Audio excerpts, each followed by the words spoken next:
Assalamualaikum warahmatullahi wabarakatuh. Kami dari kelompok 10 akan mempresentasikan model konseptual manajemen konflik organisasi. Anggota kami 1. Nurul Azizah, 2. Rizka Nurfirdhaningrum, 3. Sasa Ingrid Febia Armaileka.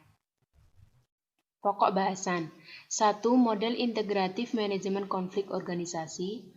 2. Model stimulasi konflik organisasi. 3. Model pengurangan konflik organisasi. 4. Alternatif model manajemen konflik yang inovatif. 5. Prosedur implementasi model manajemen konflik. Saya Nurul Azizah akan menyampaikan model integratif manajemen konflik organisasi. Rumusan model integratif manajemen konflik mencakup 1. Dasar pemikiran, 2. Dampak yang diharapkan, 3. Sumber-sumber konflik, 4. Manajemen konflik dalam meningkatkan produktivitas organisasi. 1. Dasar pemikiran. Keberadaan konflik tidak dapat dihindari dan selalu terjadi dalam setiap interaksi antar individu maupun antar kelompok. Konflik yang dikelola secara tepat dapat menumbuhkan saling pengertian yang lebih mendalam terhadap pendapat dan gagasan orang lain, sehingga berdampak pada peningkatan kerjasama yang lebih produktif guna mencapai tujuan organisasi. Kedua, dampak yang diharapkan. Dampak yang diharapkan integratif manajemen konflik yaitu dampak positif, di antaranya sebagai berikut.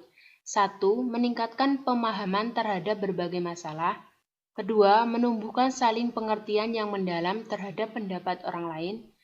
3. Menemukan cara memperbaiki kinerja organisasi. 4. Mengadakan perubahan dan penyusunan terhadap perkembangan iptek. 5. Mempersatukan para anggota organisasi. 6. Dapat memaksimalkan kerja. Ketiga, sumber-sumber konflik. Sumber-sumber konflik ada dua.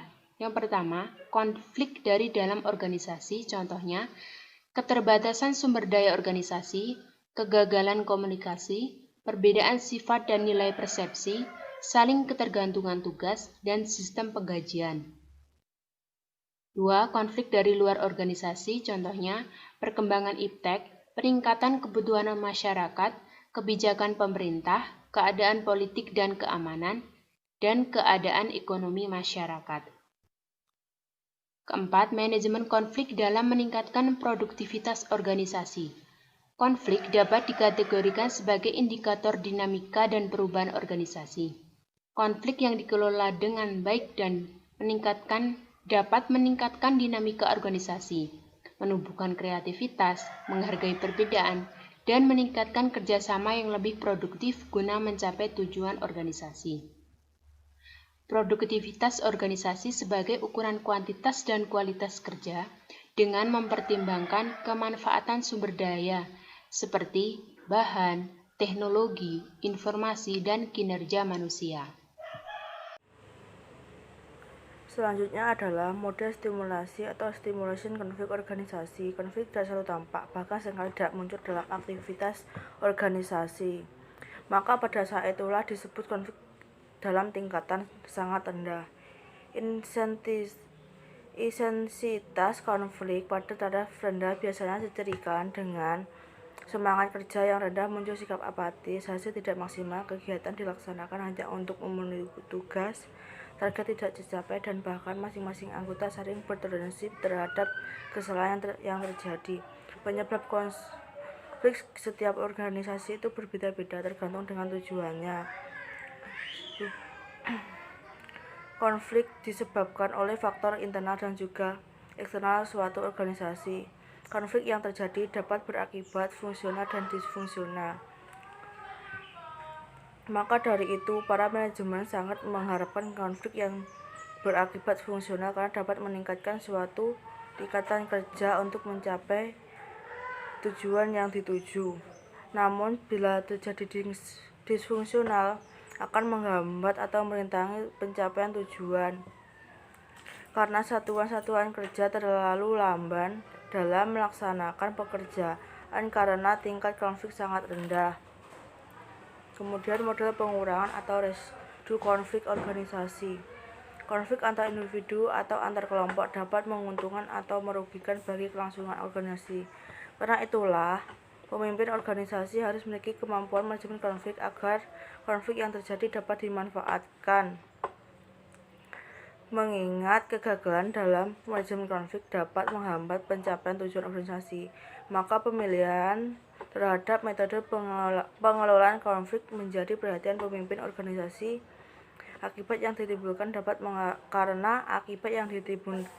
mengarah kepada disfungsional sangat merugikan suatu organisasi.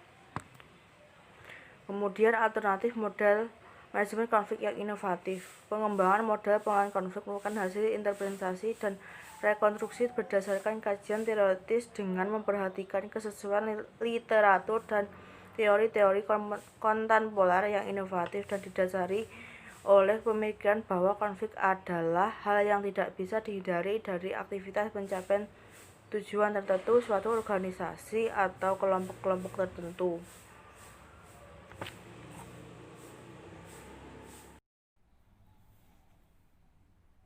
Selanjutnya, prosedur implementasi model manajemen konflik. Yang pertama, asumsi model. Konflik dapat menguntungkan atau merugikan organisasi bergantung pada masalah dan pendekatan manajemen konflik yang dilakukan. Organisasi yang dinamis membutuhkan konflik pada tingkat optimal yang berciri khas kritis terhadap permasalahan intern organisasi. Terjadi kompetisi yang positif antar individu atau kelompok, kreatif dan cepat beradaptasi. Yang kedua, proses manajemen konflik. Terdapat beberapa model hipotetik manajemen konflik yang ditawarkan untuk meningkatkan kinerja dan produktivitas organisasi, yaitu yang pertama, perencanaan. Kegiatan perencanaan meliputi kegiatan-kegiatan identifikasi masalah, klasifikasi masalah, dan analisis masalah. Yang kedua, pelaksanaan. Pelaksanaan dalam manajemen konflik adalah penentuan pendekatan dan penerapan metode atau pendekatan manajemen konflik yang telah dipilih secara tepat dengan mempertimbangkan risiko minimal. Yang ketiga, evaluasi. Evaluasi merupakan kegiatan yang penting dalam keseluruhan proses manajemen konflik. Selanjutnya, kriteria keberhasilan. Kriteria keberhasilan merupakan standar yang harus dicapai setelah implementasi manajemen konflik. Sekian presentasi dari kelompok kami. Ada kurang lebihnya mohon maaf. Wassalamualaikum warahmatullahi wabarakatuh.